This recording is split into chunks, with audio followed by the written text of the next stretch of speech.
People of color making an impact in new media and technology. Digital diversity.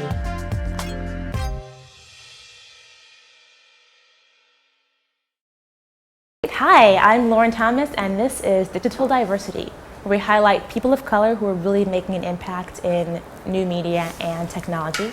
Our guest today is Stephen Ochu, who's the co-founder of IFunD and VocalTap. After college, he helped grow a startup real estate company in India from obscurity to being one of the largest brokerage firms in the country. While he was there, he also launched his first tech startup called IFunD, which is a crowdfunding platform specifically for artists and entertainers. His current venture, VocalTap, is a company that helps startups build better businesses by providing tools to help them connect with other entrepreneurs online so they can mentor each other and grow their businesses together. His skills really focus on sales and marketing and customer development. He's also a graduate of the 100 Urban Entrepreneurs Program, and he serves as the Southeast Directors for the Black Founders Startup Ventures. He's also got a really strong passion for entrepreneurship and the impact that entrepreneurship can have on the world. So, Stephen, thank you so much for joining us today. Thanks for having me. Thank you. I know you've got a lot of exciting things coming up for you, and I really want to explore how you got where you are. Awesome. So, after college, you ended up working for a company in India, Yes. right? How on earth did that end up happening for you? Well, so the summer before graduation, I was actually working for this company on Wall Street for a little while. And that was my first summer really kind of like in the corporate environment. And I just knew afterwards that that's not necessarily something I wanted to do long term. Like, I guess growing up, I was sort of the kid that like was knocking on your door to like cut your grass and rake your yards and just doing random stuff to like just do like this hustle mentality like in entrepreneurship, and just kind of focusing back on those childhood passions. It helped me realize that entrepreneurship was the thing that I wanted to do. So after college, I just ran across this opportunity where Remax, the real estate company, they're actually opening up their first offices in Asia, and I was just like, I might as well just take the leap right now and see how I can kind of get full kind of throttle into the entrepreneurship world. So I saw the opportunity and I took it right after graduation, and I guess the rest is just history, I guess. Right, and what did you study in undergraduate? I actually studied commercial real estate and economics. So I knew I can kind of had some like related sort of experiences on why I'd be a good fit for this company. Even though it was more so like a sales sort of position, because we were basically selling real estate franchises all over the country. I still wanted to make sure I can relate those two things so it can give me an end to get the position. And you had a few internships during college. I went to work for Morgan Stanley the summer before my graduation. Right, and Morgan Stanley is a pretty big firm, Yeah. really corporate. At what point in college and in those early experiences with work did you have that light bulb moment where you thought, I could absolutely pursue a career in corporate America, but entrepreneurship is my path? Like, when did that really click? That's a great question. Maybe, and to be honest, maybe it was also the fact that, like, when I was there, it was the height of the financial crisis as well. So even seeing some of the things that are going on, like on the Wall Street as it was basically collapsing, I can remember working with my analyst, and when she first got this, she was told that she'd get her full MBA paid for, and like during like halfway through the internship, like they literally just like with an email took away $10,000 or $20,000 away from her, and said, we're not paying for your schooling anymore. So just kind of understanding that it's really you're just sort of just like another person in there, like, and it's just it really is all about profits. It made me want to kind of understand how can I kind of set my own path and not really have to worry about some people say it's more risky to do entrepreneurship, but I say kind of taking your own path is the less risky route on the long way. So how can you kind of minimize the amount of risk you're taking and control your future?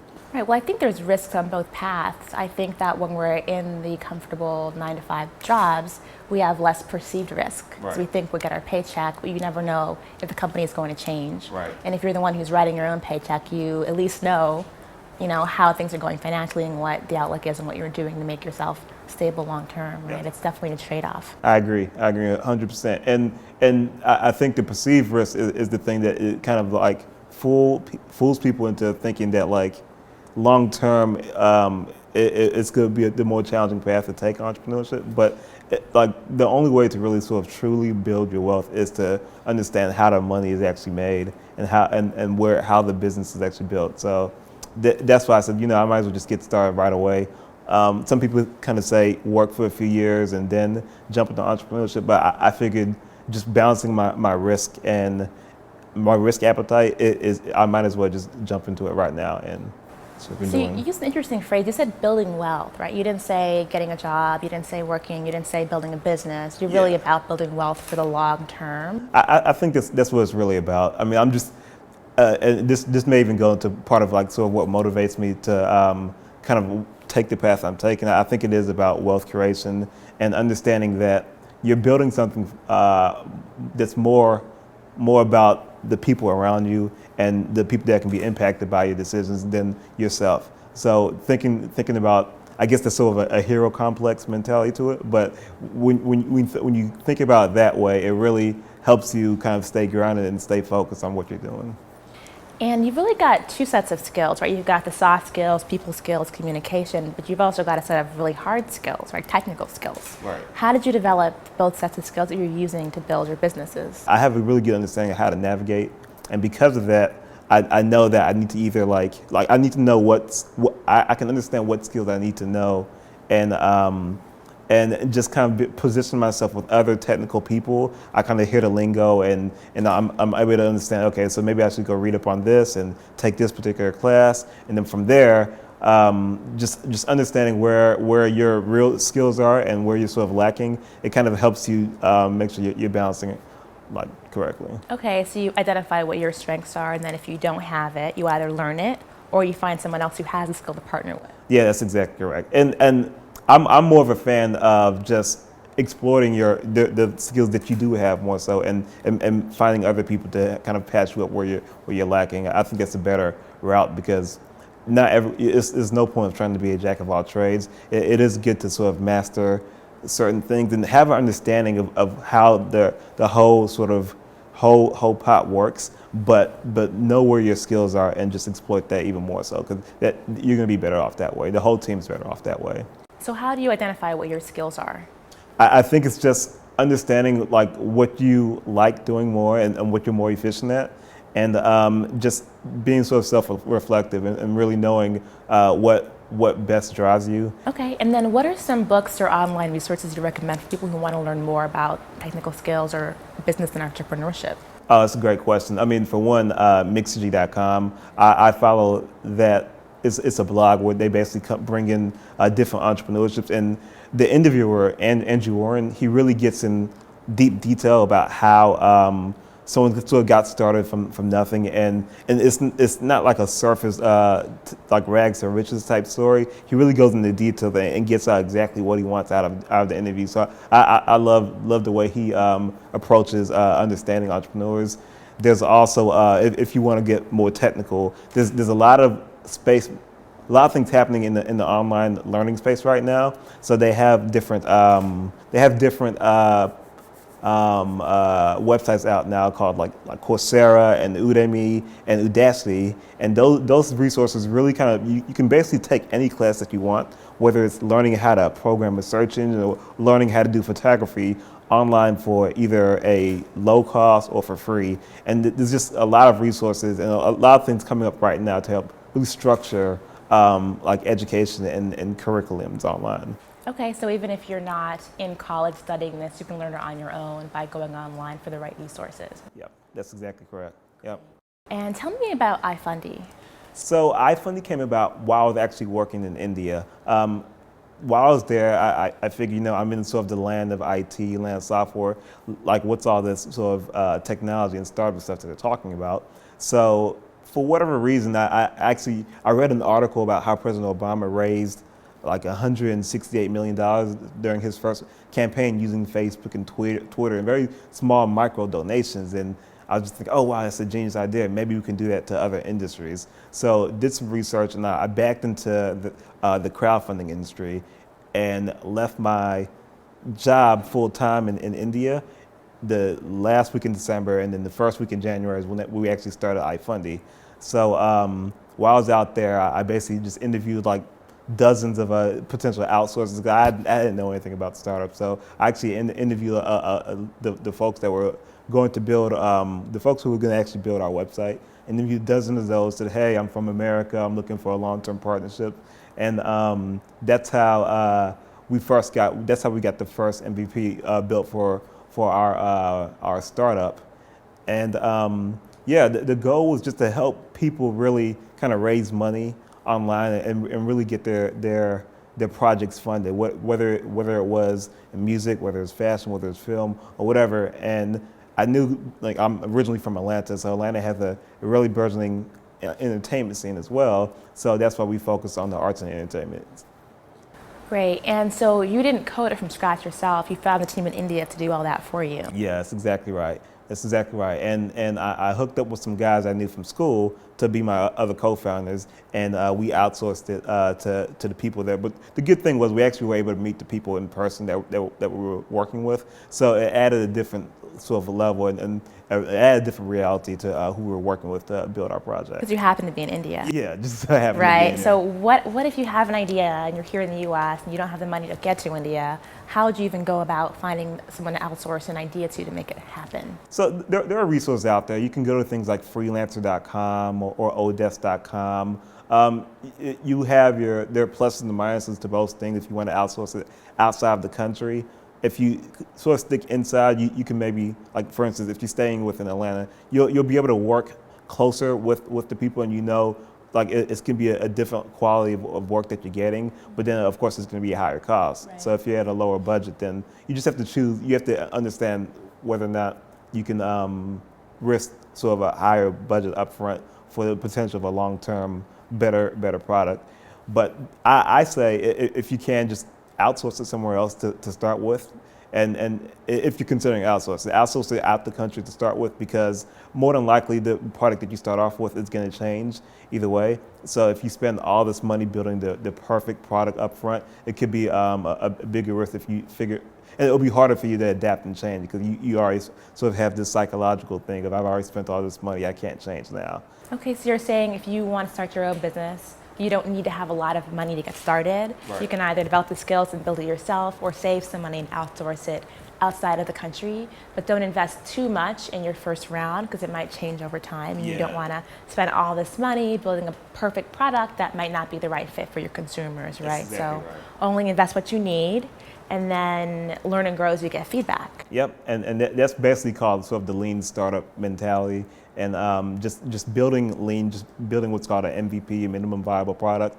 Don't go too deep into what you predict and assume someone what your customers need. Just put something that's the core out there, and then get the feedback on the core, and that's going to be a better approach long term. Otherwise, you'll just be too bloated to start with. And to shift when you need it, right? Yeah, and you'll be too bloated. It's gonna be harder to shift, and it'll be too feature heavy. And being too feature heavy, this is not just for on the technical or a startup technology standpoint. I was even speaking with someone who was doing something. I think she was selling shoes. I was speaking with her just a few days ago, and she was saying that she was getting really, like, she's really focused on the packaging and the box. Like, she wanted like glitter and all this bells and whistles on the box. And I was saying, that's fine, but let's make sure that the core product, your shoes are the right fit for your customers first. And then afterwards, you can kind of add the bells and whistles if you think that's going to add more value to it. But make sure you focus on that core first. Right, so make sure the core of your offering is what your customer really wants, and then add on the bells and whistles. Yep. Exactly right. And how did you learn about the lean startup mentality? How did you learn about it? Well, when I first got started, I mean, I knew nothing about the startup world at all. So I think it's just a matter of being around those types of people and people that understand lean startup principles and startup principles and how to build a business for a long extended period. And it just rubs off on you, and then they'll send you ebooks and say, "Oh, go read this," and you basically just have to just be a perpetual learner in a sense. That really helps out. But it really helps out to be around the types of people that you want to learn from, because there's no better way than to learn from other people's experiences, other than, of course, firsthand experiences. But if you can avoid some of the mistakes that they've made before, it's going to help you approach business building more efficiently. Right, and so you started IFunD from India, moved back here, launched it, you've grown it. I know crowdfunding is blowing up right now, right? There's Kickstarter, there's Indiegogo. How is IFunD different from those two platforms? To be honest, that's a good question, and we were actually struggling with that question internally for a long time. So our sort of approach to that was that we're focused more so on the arts and entertainment industry, and we were building a brand around that.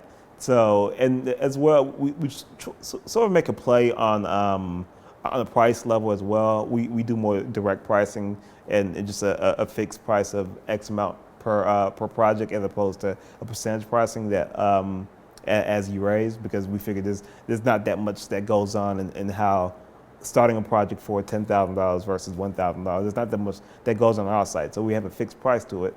But I think those are two things that we sort of compete on: is the price and the niche. Yeah, exactly. And how did you convince that first person to launch a fundraising campaign on IFunD? We actually found our first big customer through Twitter, of all things. We basically reached out, and we were reaching out to a lot of people on Twitter and said, "Hey, saw you in the film industry. Why don't you come check out IFunD?" And they responded back, said, "Yeah, I'm down." And they're in Atlanta, so we were able to actually meet with them face to face. And yeah, that's how it was Twitter. Of all things, we directly reached out to them. Okay, so it wasn't like you just launched and expect the money to start rolling, and you had to go out there and meet people and say, "Here's what I'm doing," and make it happen. Yep. That's exactly. And then at this point, about how many campaigns have run on IFunD so far? So we've at this point raised around $30,000 on the platform in total, and so we've had a few dozen projects. Most projects sort of not all projects actually successfully reach their goal. Whatever money you raise, you keep. So if you go for $3,000 and you get $1,500, you keep whatever money you raise. But at this point, we've raised around $30,000 on the platform. Okay, great, and that's different from, say, Kickstarter, where if your goal is $10,000 and you raise $9,500, you don't get any of the money. Yeah, that's right. So that's right. a huge difference between you and them. Yep, that's good.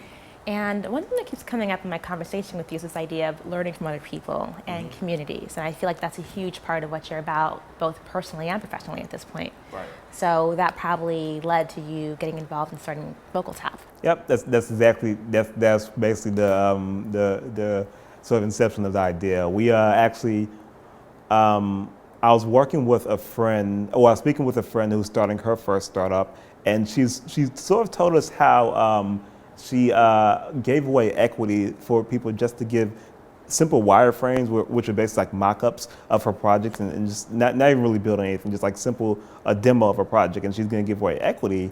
And when I heard this, I was thinking, oh man, I wish you would have told me what you were working on earlier. I could have given you better advice. Don't do it. And exactly that. So long story short, we kind of thought to ourselves, there has to be a better way to kind of stay more in the loop about what other entrepreneurs are working on, and what the people that you actually are concerned with, like how they're sort of progressing in their business. And that's basically, that's more the informal sort of mentorship in a sense. And that's how we started with Vocal Tap. We also work in a collaboration space, a co-working space here in Atlanta called Hypopotamus. And we just experienced that so much, like having other startups in close proximity, knowing exactly what you're doing, and being able to bounce ideas off them. It really helps you sort of stay more focused and build better business. So we just wanted to see, can we create that same type of environment virtually, and create sort of an environment where through regular conversations and through regular understanding of where a business is, like can you actually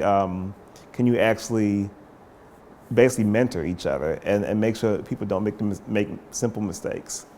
It sounds like part of your idea process is really shifting ideas. So for IFunD, you saw President Obama using the internet to raise money, and politically you thought, how can we apply this model to another field, entertainment? for VocalTap, you saw in your personal experience, people asking you questions about entrepreneurship that you had answers to, and you saw in your co-working space a certain environment that you wanted to then replicate online, right? So you're shifting ideas both from industries and from offline to offline to develop ideas, which is really cool. So tell us a bit about the VocalTap platform. How does it work? What are the benefits of getting involved? Great question. We're basically like a virtual advisory board for startups and for entrepreneurs. The goal is to help create deep, more intimate relationships with other entrepreneurs. And so the way it works is we actually pair you up with small groups of business owners.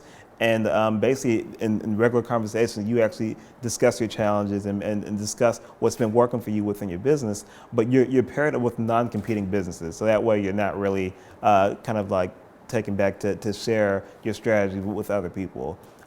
There's similar things that sort of happen offline, sometimes business owners get together in like regular breakfast meetings where they kind of just tell their story and tell what's happening in their business. And this is really because entrepreneurship in itself is a unique journey. It can be sort of isolating and lonely at the top per se. So it's good to really kind of being able to take that perspective of other people and not really having a myopic sort of vision on how you're moving forward, and just being able for someone to with no reservations tell you, no, I think you're full of it. That's not really gonna not really the way to do. That's not really you're not hiring the right person. You're not doing this. You're not doing that, and just kind of keep you in check. That it really helps out to do that. It helps you build more efficiently. Okay, so you can get an outside reality check from people who can help you, right? Yeah. At any stage of your business, you get advice, you get mentorship for what you're dealing with your business. Yeah, and the key is that it's a regular group of people that you actually know and trust. So best example would be if you have a coffee shop owner in Dallas, in Atlanta, in New York, we'll pair them together in a small group. And they'll basically be like that. They act as a peer advisory board to each other. And so they can say, well, I was using this particular supplier for this, and I discovered that, or I discovered this particular marketing sort of approach kind of worked better for our customers here. And it's it's a core group of coffee shop owners, but they're not competing with each other. So they're less afraid to actually tell what's working, and that way everyone's is benefiting from the knowledge sharing aspect of it. Right. So they say a rising tide raises all ships, right? So if you can help a business owner in Atlanta and you're in New York, you're not competing directly, but you can still learn and grow from each other. Yep, that's exactly correct. So if I want to join VocalTap, what's the process like? Is there an application process? Yeah, not really an application process. The platform's not open right now because we're pretty early, but you simply go to vocaltap.com, VOCAL, tap.com, and put your name in, and we'll set you up with a group of people that we think best works for you. And the matching process is really important because you want to make sure the group dynamics are right within any particular group. So we try to pay particular close attention to how we're actually pairing people together, just making sure they're not competing and that they actually make sense and that they have things to learn from each other. Great. And did you outsource the creation of VocalTap as well? No, so this is actually a different. So my original partners for IFunD, they're not the same partner that I'm working with now for VocalTap. My partner is actually a technical guy, so he does all the development on his side, and I'm doing more of the business development and understanding customers. So it's just me and him right now, and he develops everything. I basically build it, or I basically sell it and understand customers. Okay, so once again, you have your skill set, which is marketing, sales, customer development, and you brought in a partner to help you with the hard technical skills. Yeah, and I think that's really important, particularly with our team right now. It really kind of helps out with the team dynamics aspects of things, and just knowing like that our skills are complementary to each other is it just makes things a lot easier, and it makes for a stronger team overall. So how did you get the people in your first group of entrepreneurs for VocalTap? How did you get the word out? How did you start getting people on board? The first group of customers, it was through a combination of social media marketing and just on the floor, going to different entertainment events all around the city and sponsoring a few and taking booths. So very guerrilla marketing type tactics. That's how we got the first kind of group of people in the first buzz. We didn't so much understand things like SEO and like pay-per-click marketing tactics, and that's what I've been sort of developing over the last few years, like really understanding that it's all about marketing and it's all about distribution. I say you can have a great product and bad marketing versus an okay product and great marketing, and I take the great marketing any day. And I think that basically spans true for a wide range of products, whether it's music, whether it's startups, whether it's whatever. You know, it's you want the product to be good, but a great product and bad marketing, just great marketing and okay product beats out every day. It gets more awareness. Gets more awareness. It's about distribution and getting in front of customers and getting people known, getting people known about the product that you're actually selling. Like, it's going to win out all the time. Right. So if I'm launching a new business tomorrow and I say, Stephen, how do I get the word out? What are, the top 3 pieces of advice that you'd give me for marketing my project? I think first and foremost, really understand the problem that you're trying to solve for your customer. It starts with the problem. Don't fall in love with the solution that is a cool concept that you think you're building. Understand really that you're solving, your goal as a business owner is to solve a problem for a customer. It's not for them to know about you. You need to solve a need for them. So first, really understand what's the problem that you're solving. Second, understand who you're solving that problem for, which is your customer. Like, what's your archetype customer? Who's the most like the ideal type person you can break down and say, all right, so I know and not just demographic wise, not just my customer is 18 to 25 within this particular area, kind of really getting into the psychographics of who your customer is, saying, I know my person sort of shops at so-and-so place on Mondays through Wednesdays because it's right after work. So, and understanding to get in front of your customer that way is a much better way to approach marketing. So more so from a psychographic standpoint, what are the actions that they've taken to sort of say, yeah, this is my right customer.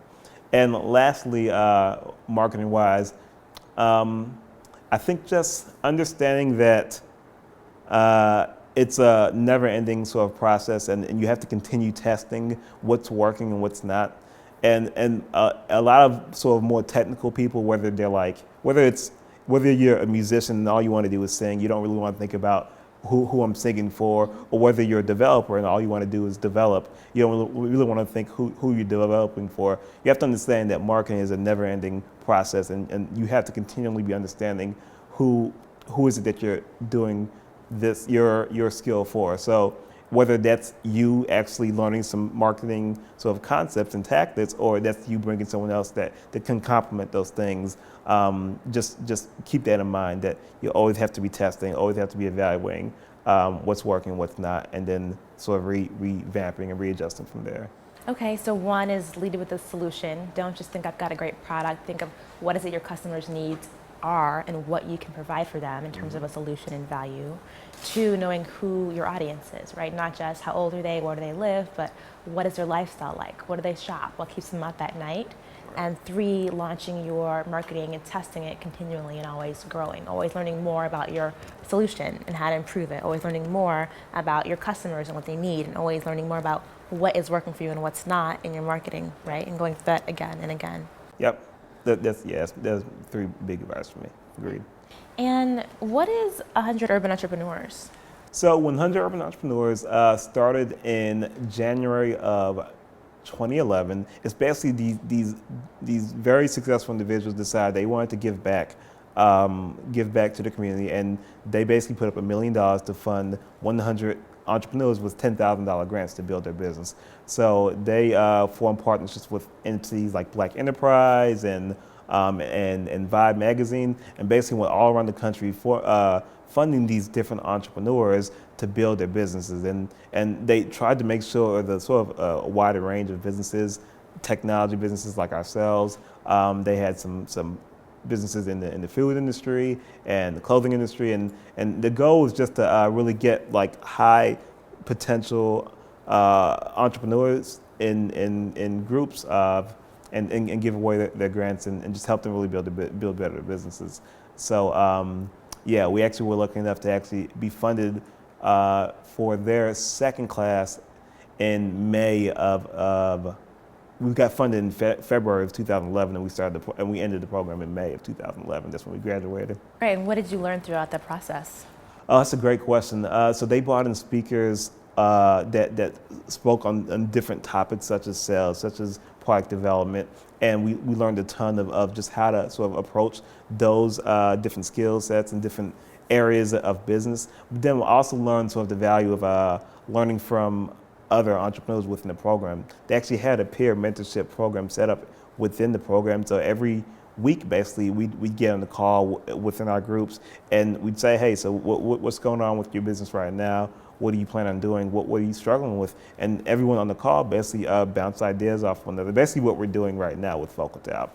And that really helped out just kind of understanding that just because someone's not directly in your industry, you still, as an entrepreneur, can learn things from other people, other entrepreneurs like yourself. So it helped really understanding that sort of mentality to business building. You're also really involved with the Black Founder Startup Ventures, right? Tell us more about that. Great. So I don't know. I think Black Founder Startup Ventures was formed in January of 2011, or not January, but just last year, 2011, 2 years ago, rather. Time flies, yeah. It's 2013 now. So they were formed 2 years ago, and they started like just doing meetups and things around the San Francisco, Silicon Valley area. And I sort of heard what they were doing. And I was just paying attention to the scene, trying to just, I guess, navigate. And I ran across like some of the things that they're doing, and I heard that they're doing, and I reached out to the founder and said, hey, I love what you guys are doing, and just kind of and establish an early relationship that way.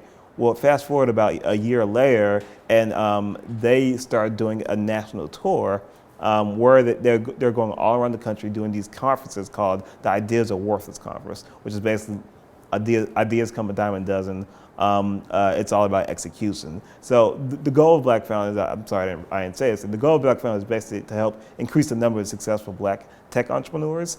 And I reached, like I said, reached out to them, said I love what you're doing, and they contacted me about a year later saying, hey, we're coming to Atlanta. Can you have any suggestions on like how to sort of approach the city and how to help? I said, yeah, I'll run with it. I'll help you out with the whole conference. So long story short, we had the conference in June of 2012, and it ended up being really great. We had some great speakers, great people to learn from, and we had around 100 people actually show up. And this is just the first conference, and us promoting it. So that kind of gave us confidence in knowing that there was enough kind of energy and buzz around what the mission of the organization was about to continue doing more and more programs afterwards. So I ended up taking the role as the director for the Southeast for Black Founders, and since the original conference in June of 2012, we held around three more different events, and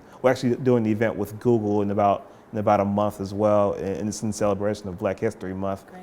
And yeah, so just still running with it right now. It's exciting. Definitely let me know about the Google event. Okay, definitely will. And what is the best piece of advice that you've been given in this entrepreneurial journey of yours so far? I think it's going to be that, again, you start with the problem, and this is just for whatever product building or service building that you're doing. Start with the problem, and don't fall in love with the solution and the concept. You know, really making sure that you're adding value to your audience, to your customer, by understanding what problem you're actually solving and how to sort of structure that. So if you can say, I've created widget X and it saved my customer 10 hours of the time. I know my customer normally is worth $50 an hour, so I can quantify that at $500. I just solved my customer, so now I can charge them $40 per month for whatever because of that. Like, just understanding, but it's because I've solved the problem of 50 more hours to their lives. And just being able to kind of conceptualize that really helps out as you're sort of navigating the rocky road of entrepreneurship. Okay, so it's a matter of, again, finding a solution to a real problem and then putting a value on the solution you're providing and quantifying that value. Yeah, it's all about what value are you bringing? What's your value proposition that your problem is actually bringing to your customer? How are you either saving your customer money, or how are you making them money and just helping them sleep better at night? Like, just really understand those types of things and putting your mind and putting yourself in the shoes of your customer kind of helps you better know how you're navigating. I keep using that word, but that's what it's really about. It's a journey, right? You're always navigating, changing direction. And so I think this process of finding your customers and what they need is called customer discovery, right? Yeah, that's exactly What is your customer discovery process like? How do you find this information? That's a great question. Instead of saying, hey, I'm thinking of building this right here, do you like that? Most people would just say, yeah, it sounds cool, sure, why not?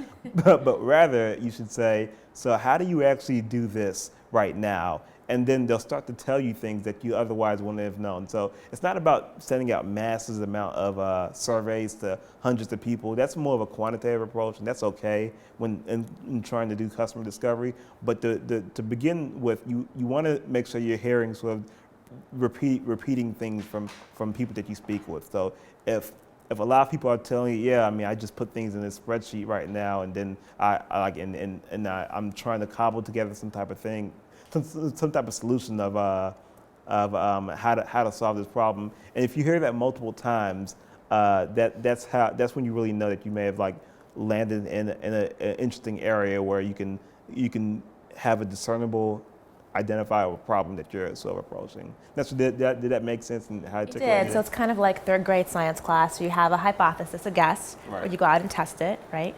And you said instead of saying, hey, I'm doing this, what do you think? You look for trends, right, and you listen to people, right? Talk to people you think might be your customer, call them up, email them, go to coffee, and look for common trends that they're all having that you might be able to find a solution for. Perfect. Yeah. That's exactly right. So I know you've got a lot going on this year. What is next for Stephen and for Vocal Tap? So an announcement has been made. I'm not sure when this interview is going out, but we were lucky enough to actually get accepted into an accelerator. So we'll be doing that for the next few months in San Francisco. And I think it's just going to be maintaining the grind and keeping things moving. We will be building, and was just now sort of ending our sort of customer discovery phase. So we have our minimum viable product out. A small demo of what we're hoping to build for our customers, and now it's just talking to customers and trying to continue selling the vision. Great. And what accelerator program are you in? So it's called New Media Accelerator. It's based out of San Francisco, New Me for short, and it's a 3-month program that begins. We'll be leaving February 19th. Awesome. And it's really competitive, isn't it? I think it's pretty competitive. I mean, they don't let more than I think it's 7 people this class. So we're excited. We're very happy. We feel blessed to have you. Thank you. Congratulations. Thanks so much. And so how can I keep up with you and find out what's going on in the future? What's the best way to find you online and stay in the loop? Well, you can follow me on Twitter. I'm at StephenO2, StevenoTu. Facebook /StephenO2. Facebook/StephenO2. You can find me on LinkedIn /N/StephenO2. I just keep everything very basic, like nothing creative going on there. So, and you can always email me as well, stephen.otu@gmail.com. And I'm literally open, free. If you want to have conversation via phone, email, just let me know. I'm open at all times. Awesome. So thank you, Stephen. Yeah. And for you, thank you for tuning in. If you are an artist or entertainer and you want to raise money for a project, check out IFunD.com. It's IFUNDIE.com. And if you are a current entrepreneur, business owner, or aspiring business owner, and you want a network of peers who can help you learn and grow and build your business, definitely check out vocaltap.com. And be sure to tune in next time for the next episode of Digital Diversity.